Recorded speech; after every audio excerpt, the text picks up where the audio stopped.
지난 한 주간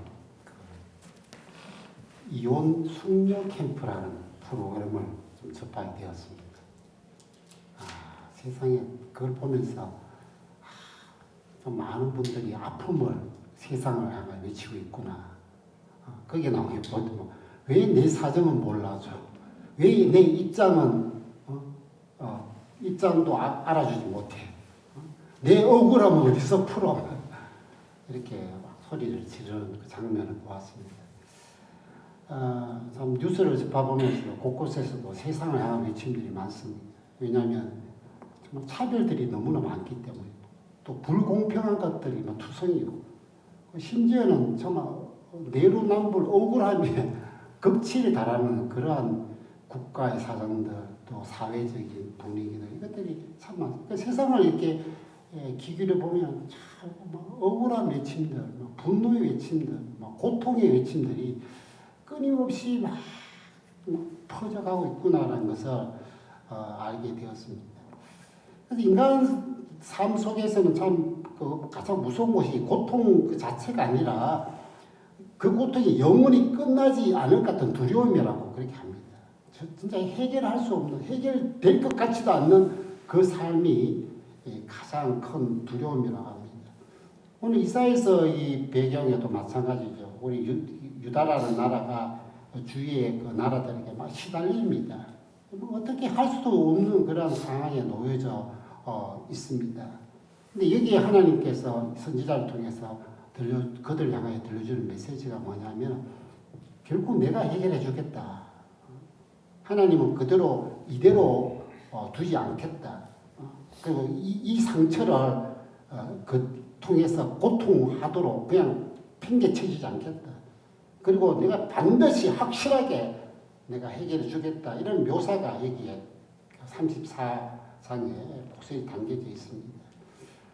우연히 한번 요즘도 제가 찬양 인도를 하니까 찬양을 좀 들어봐야 되잖아요. 그래서 한번 이렇게 찬양을 들어보면서 깜짝 놀라고 굉장히 감동적인 그런 찬양들을 들을 때가 있어요. 어느 날 좀 여러 가지 일로 좀 마음이 싱숭생숭하고 고민이 차고 뭔가 모르는 그 무게에 짓눌렸을 때 좀 하나님이 또 개입하시겠죠. 그러면서 들려주는 그 찬양이 뭐냐면 혹시 들어보셨는지 모르겠어요. 하루의 은혜. 어느 한 자매님이 기도하다가 또 자신의 그 삶을 이 가사로 만들어냈는데 참 이게 모든 분들에게 오늘날 많이 힘겨워하는 분들에게 참 위로와 힘이 된다고 합니다. 거기 보면 살아내기에 힘겨운 하루, 감당하기에 버거운 하루, 삶에 힘겨워 여전히 힘겨워, 그리고 살아가기에 두려운 하루, 순종하기에 무거운 하루. 그래서 이런 말 있죠. 여러분의 하루는 어떻습니까? 여러분 하루를 살아갈 때 좀 어떤 마음을 들고 있습니까? 많은 사람들이, 많은 젊은이들이, 많이 이민자들이 참 힘겨운 그런 현장 속에서 거기 댓글을 막 달아놨더라고요. 그래서 제가 이 찬양 밑에 댓글을 쭉 읽어보니 온갖 참 상과 어려움 속에 놓여져 있는 분들이 참 눈물겹도록 이렇게 글을 적어놨는 걸 보면 그래서 이 찬양이 참 위로가 된다라고 합니다. 그래요. 참 우리는 답답하고 고난과 억울함에 참 쌓여 있을 때가 있습니다. 근데 그때마다 하나님은 뭐라고 말씀하냐? 결국 내가 해결한다. 그래서 오늘 이 메시지를 들려주는 첫 번째가 뭐냐면 하나님은 이대로 두지 않으신다라는 것이에요. 이대로 두지 않는다. 여러분 이게 이대로가 좋다와 이대로 두면 안 된다는 것은 해결과 관련이 있어요.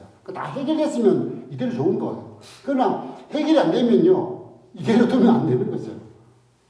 근데 유다라는 그 상황에서는 하나님이 간섭하지 않으면 안 되는 입장이 항상 놓여져 있어요. 왜냐하면 지정학적으로도 마찬가지지만 온갖 주위의 악한 나라들이 거기에 그들을 향하여 언제나 잡아먹듯이 삼키려고 하고 있기 때문입니다.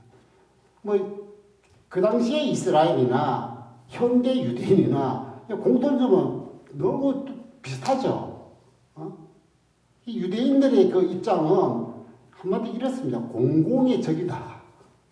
공공, 그러니까 영어로 보면 public enemy라고 이렇게 하는데, 그게 이 사람 그 사회 주위에 있는 모든 유대인 주위에 있는 사람들, 또 이스라엘의 주위에 있는 나라들은 뭐냐면 쟤들 때문에 우리가 못 산다. 쟤들은 우리 민폐를 끼치는 세상의 악한 존재다라고 항상 여기고 있어요. 이거 지금도 마찬가지죠. 중동의 미운 싸움꾼 이미지가 그냥 꽉 박혀 있잖아요. 그리고 뭐 미국이나 뭐 주위의 유럽에 보면 뭐냐니까 돈밖에 모르는 구두쇠라는 편견을 갖고 있습니다. 그게 참 이스라엘 유대인이 내가 되어보면 어떡할까? 내 유대인이야. 자랑스럽게 말하면은 세상에 자기 편 하나 없는 것 같이 되어 있는 신세와 같은 것입니다. 지금 왕따와 같은 그 신세. 그래서 이 유다는 항상 힘겨워합니다.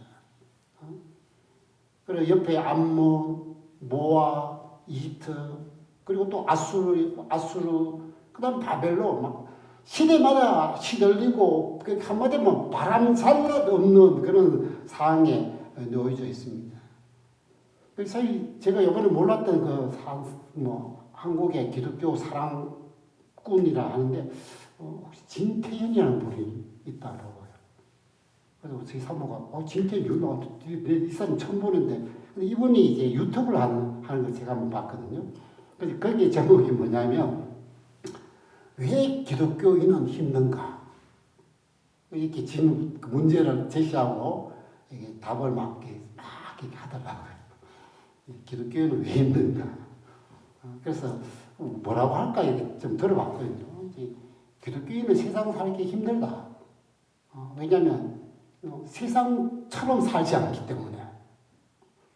근데 예수님이 분명히 성경에 답을 해놨죠. 뭐라고 했느냐면 세상이 너희를 미워하는 것은 너희보다 먼저 나를 미워했기 때문이다.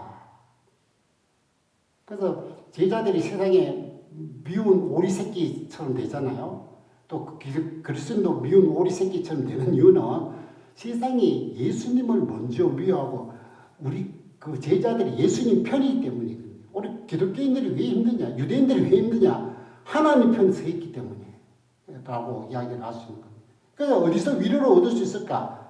하나님밖에 없는 거죠. 그래서 오늘 선지자 이사야는 이 백성들에게, 이 시달리는 백성들에게, 참 힘겨워하는 이 백성들에게 들려준 말씀이 이게 쭉 나오는데, 그게 1절부터 나오는 스토리죠. 거기에 보면 뭐라고 되냐면, 하나님이 결국은 이 모든 대적들을 다 하나씩 없애주겠다. 그리고 새 하늘, 새 땅처럼 하늘 만상이 사라지고 하늘들이 두루마리 말리어 버릴 거다. 이 말은 뭐냐면 지금 이 현실 속 이런 상황이 언제 변할까? 정말 바뀌지 않는 이 현실, 바뀌지 않는 이 삶의 이 나날들. 하나님께서 완전히 이렇게 새롭게 바꾸는 새날을 이루어 주시겠다라고 되어 있습니다.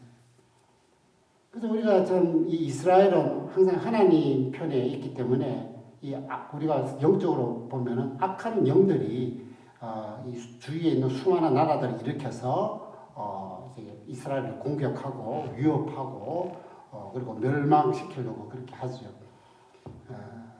그거는 이제 그래서 우리가 오늘 성경 보면 이스라엘에게 열국과 열방의 이제 대적이다라고 이야기가 나옵니다. 사랑하는 성도 여러분, 오늘 이 하나님께서 이 이스라엘에게 내가 이 세상을 이대로 두지 않겠다. 이 방관하지 않고 반드시 새롭게 하겠다. 그래서 새 아내가 새 딸 이야기를 하고 있습니다. 제가 한 번은 저희 동생과 함께 한국에 방문했을 때 제 아버님 삼소가 있는데 아무도 성도로 가지 않아요. 뭐 형제들이 그리 많아도 우리 아버지의 그 잘못 때문에 그런지 이번에도 제가 이제 동생하고 이제 아버님 그 산소에 가자 그리고 올라가면서 이제 둘 다 낫을 하나 들고 갔습니다. 낫을 들고 가니까 그 산소의 현장을 보니까 온갖 찔레나무, 그리고 뭐 설명할 수 없는 가시나무, 그리고 온갖 잡풀이 뭐지 기어가 나와버렸어요. 이게 산소인지 이게 뭔지 모를 정도로. 그래가지고 제가 동생과 둘이서 이제 낫을 가지고 온갖 찔레나무들, 그다음 가시나무들, 그리고 그 산소를 뒤덮는 온갖 풀들을 다 제거해버렸습니다. 그러니까 이제 완전히 산소처럼 이렇게 돼버린 거예요. 그걸 갖다 제가 사진 찍어서 저희 누님들에게 보내가지고 자, 이렇게 해놨다 하라니까 저희 한 누님이 이렇게 말하죠. 결국은 아들들 밖에 없네. 이렇게. 그러니까 하나님도 우리 삶에 정말 온갖 우리를 괴롭히는 찔레나무들, 그리고 가시나무들이 우리를 참 힘들게 만듭니다. 힘겹게 만들게 할 때 하나님은 가만히 그냥 막 두신 게 아니고 오늘 이 말씀처럼 완전히 새롭게 없애버리고 깨끗하게 만들어 주겠다라고 이렇게 말씀합니다. 그게 대표적인 그 성경에 예수님이 보여주신 사건이 하나 나오는데 이 베데스다입니다. 이 베데스다라는 그 히브리의 단어의 의미가 뭐냐면요. 은혜의 집, 자비의 집이에요. 그런데 거기에 어떤 관계가 펼쳐지냐. 뭐 천사가 연못에 물이 동하면요. 무한 경쟁, 오직 자기만 아는 냉혹한 현실 그대로 보여주는 그 일들이 나타나는 거예요. 자, 천사가 내려와서 지금 물이 동한다! 이러면요. 형제도 없고, 친구도 없고, 오직 나만 쫓아가지고 경쟁해서 그 물에 먼저 뛰어들어야 되는 그러한 참 인간의 그 세상. 그걸 갖다가 이게 베네스다가 아니고 뭡니까? 자비의 집, 은혜의 집이 아니고 무자비한 집. 그런 집이다라고 하는. 그 38년 된 가장 느림보 그 사람. 거기서 무자비한, 그리고 그 경쟁 속에서는 완전히 느림보처럼 될 수밖에 없기 때문에 살아날 수가 없는 거지. 근데 그때 누가 다가오느냐? 예수님께서.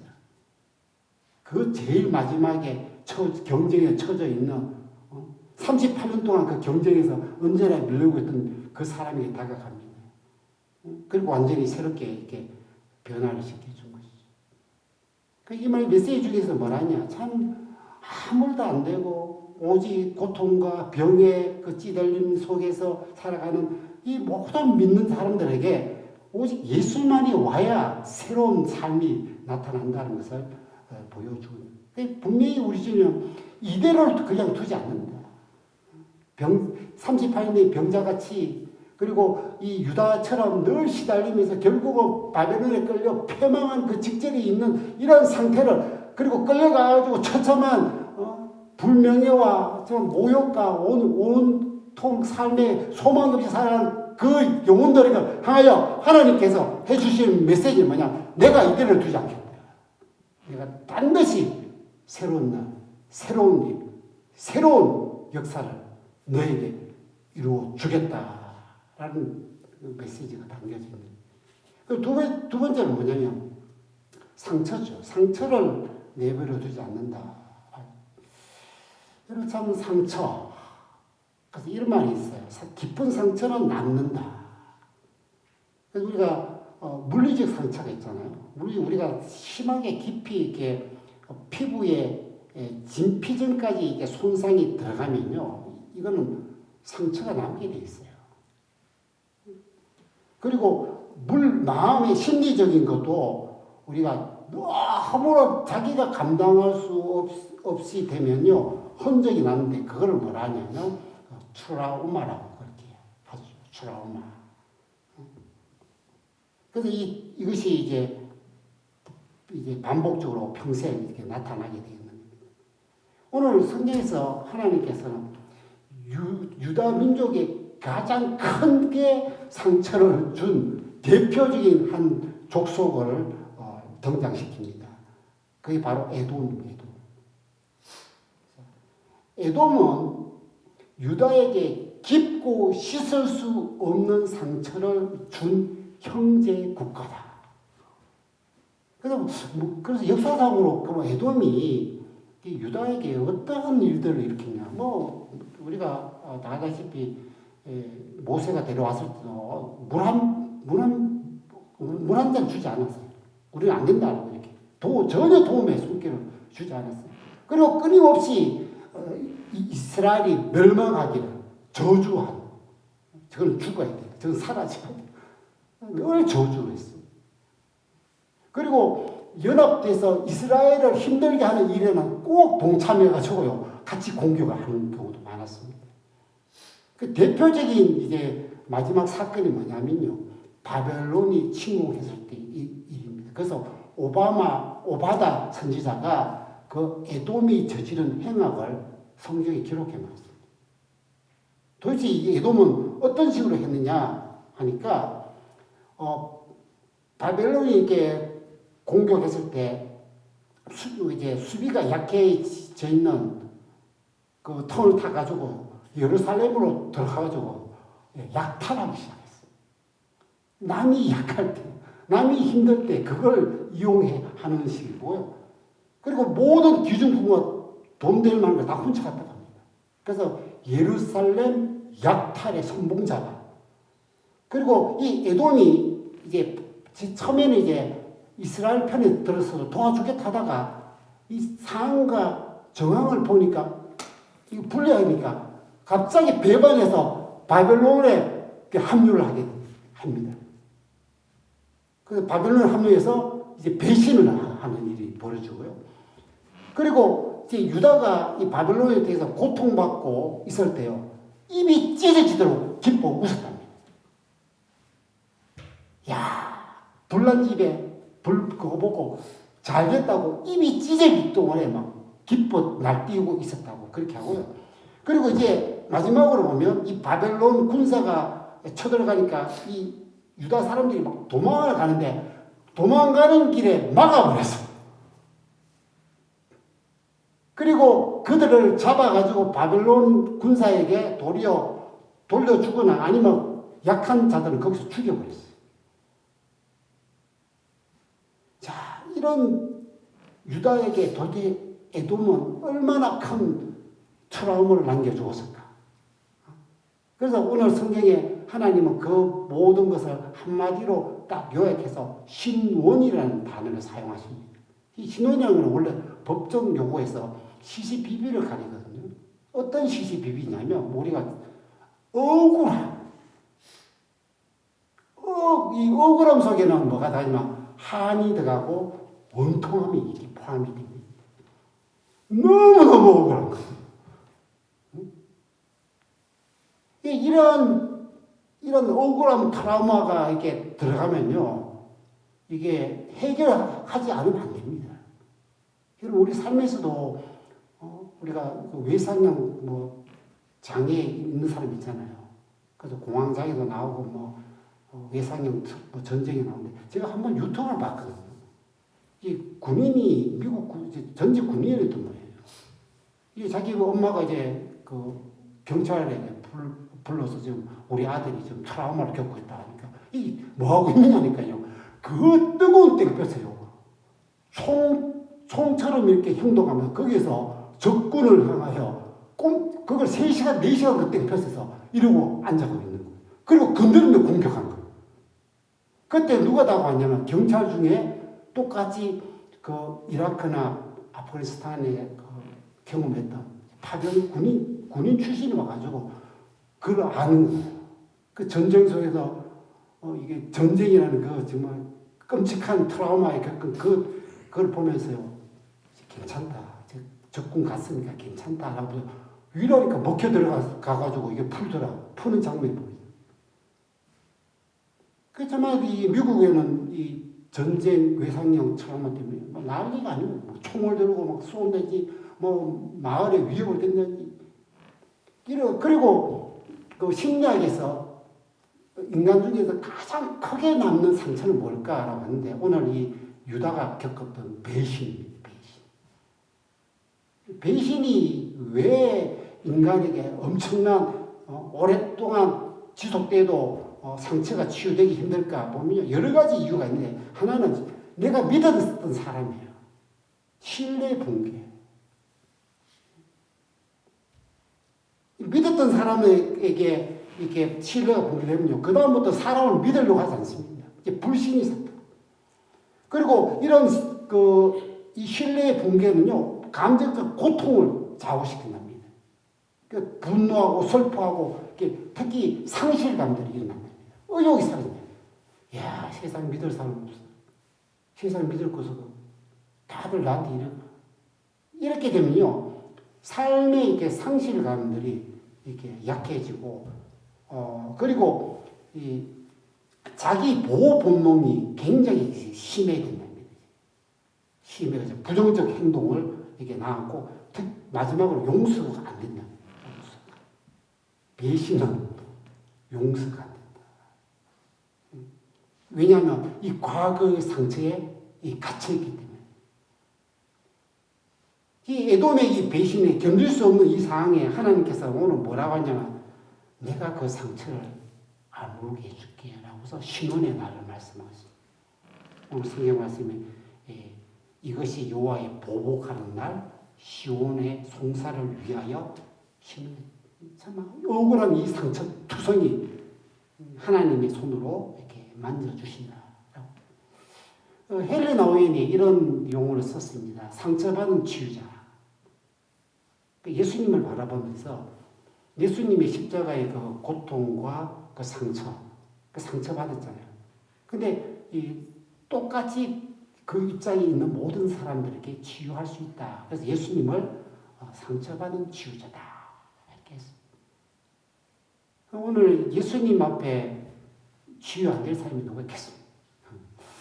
예수님 얼마나 배신 많이 당했습니까? 얼마나 조롱당했습니까? 멸시당했습니까? 고통당했습니까? 예수님만큼 깊이 공감하고 이해해 줄 수 있는 사람이, 이해해 줄 수 있는 분이 어디 있겠습니까?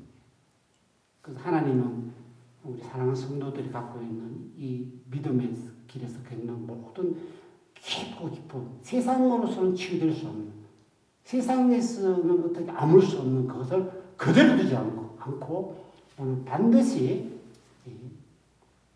알아주시면서 치유해 주신다라고 하십니다.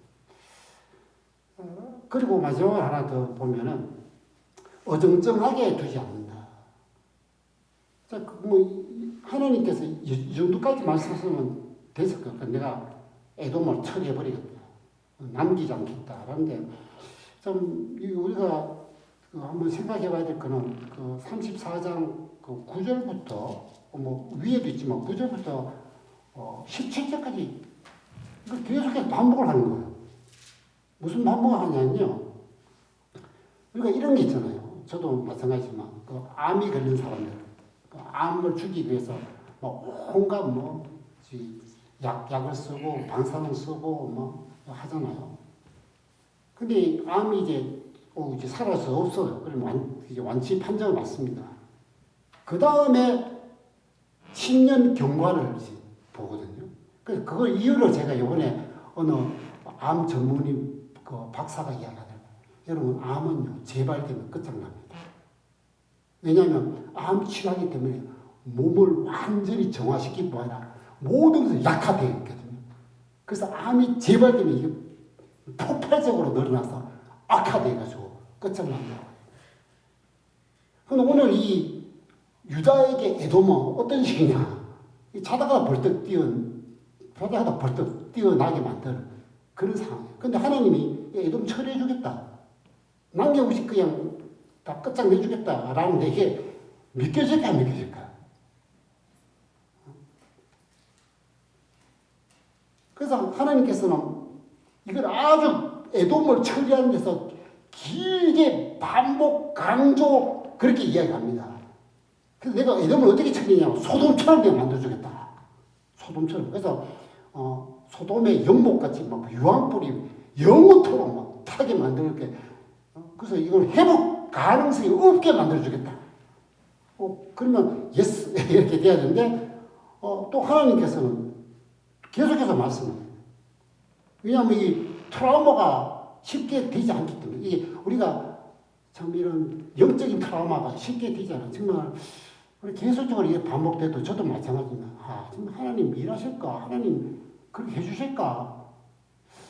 왜 계속해도 시간이 가고 뭐 해도 아무리 노력해도 안 되니까 아니야 또 안 되겠지 이런 생각들이 계속해서 일어나기 때문에 왜 이 유다인 에돔이 치가 들리는 꿈에 나올까봐 두려운 그런 존재거든요. 그래서 오늘 또 계속해서 말씀을 하면서 완전히 폐방돼서 거기는 동물들만 사는 곳으로 만들어주겠다. 거기에 막 온갖 엄침한 그것에 보면 우리가 옛날에 전설의 고향 뭐 아니면 엄침하게 막 거미줄 쳐 있을 때 막 부엉부엉 하면서 막 이런 그같이 오늘 방아쇠 뭐 그리고 뭐 아주 좀 좀 두려울 존재의 그런 뭐 고슴도치 같은 실제로 고슴도치 아니 그런 무시무시한 그런 동물들이 거기에 있는 완전히 사람이 적건 저쩌고 방치된 그런 곳으로 내가 만들어줄게.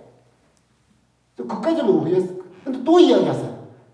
이 국가는 전혀 일어나지 않고 귀인도 어떤 방백도 사람조차도 내가 한 명도 두지 않게.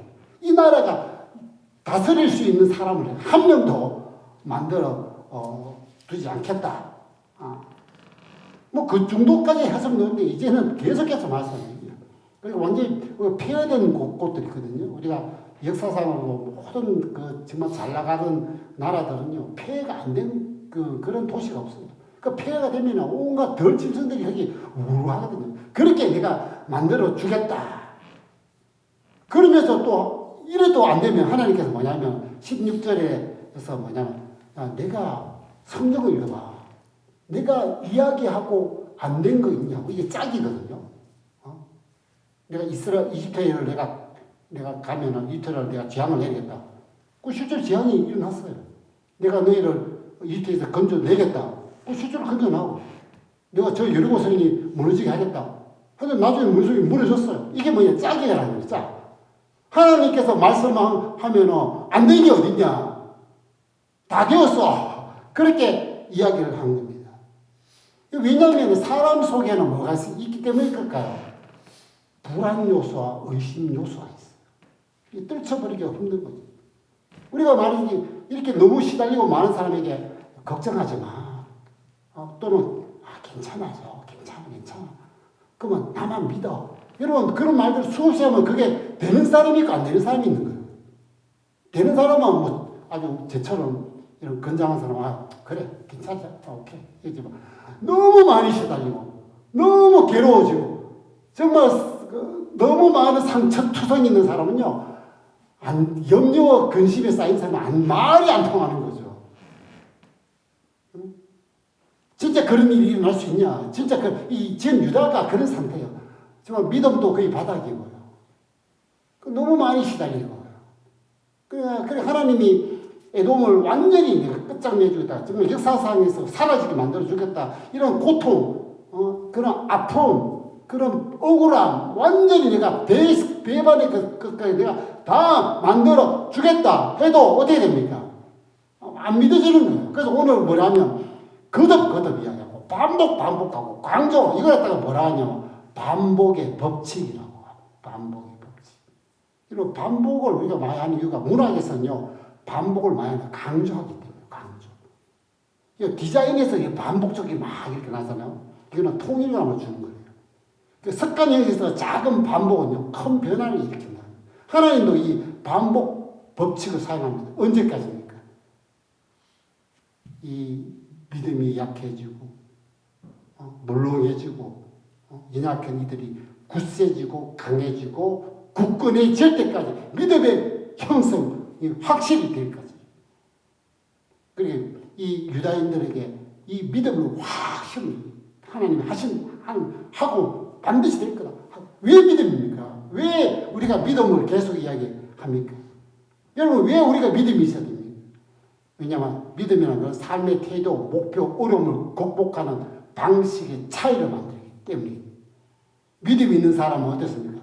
긍정적인 마인드 그리고 확신을 갖고 있고 주체적인 태도를 갖고 이 어려움을 극복해 나가려고 하는데 여러분 믿음이 없으면 어떡합니까? 될까? 안 될 거야. 그리고 타인의 시선에 얽매여. 그리고 내면적으로 늘 불안합니다. 그리고 모든 상황을 수동적이고 회의적이고 하나님의 사람들, 이 유대인들이 하나님 믿음 없이 그렇게 세상에서 이렇게 저렇게 수동적이고 타인의 세상 눈치 보고 불확실하게 살아가도록 하고 싶지 않기 때문에 오늘 분명히 하나님께서 믿음을 굳세게 시켜주기 위해서 계속해서 오늘도 우리 사랑하는 성도들이 하나님께서 그렇습니다. 믿음을 세워주려고 믿음을 강하게 하죠. 믿음을 굳건하게 해줘요. 이 베드로가 그 수많은 대핍박에 있는 그 당시에 그리스도인들에게 마지막에 했습니다. 너희가 믿음 안에서 강하고 굳세지고 굳건하고 흔들리지 않기를 원하노라. 이렇게 믿음의 삶이 하나님께서 심어놔야 정말 하나님의 일들을 소명을 갖고 주의 성령 가지고 붙들고 행할 수 있기 때문입니다. 그래서 믿음의 삶에는 억울함과 설명되지 않는 이 고난이 항상 있습니다. 우리가 참 이 그리스도인을 살아가는 거 만만치 않지요. 그리스도인들이 살아가는 거 좁은 길, 힘든 길. 그러나 하나님께서는 오늘처럼 모든 어려움 감당할 수 없는, 해결할 수 없는, 처리할 수 없는 너무나 약해진 우리들을 오늘 하나님께서 반드시 바로 잡는다. 내가 너희를 놓치지 않고 버려두지 않고 모든 일을 해결해서 너희를 위해서 새 일을 행하리라. 그래서 이사야 43장 19절에 이런 말씀이죠. 내가 새 일을 여기를 빠지는 너를 위해서 행하리라. 이렇게. 그래서 우리가 하나님 계시기 때문에 우리 견딜 수 있고 눈물 속에서도 건드리지 않고 내일 향한 손을 보고 살아갑니다. 늘 기억하십시오. 모든 감당할 수 없고 힘들 때마다 하나님이 해결해 주실 것이다. 그 믿음 붙들고 언제나 소명 전진하는 굳센 신앙인들 되기를 원합니다.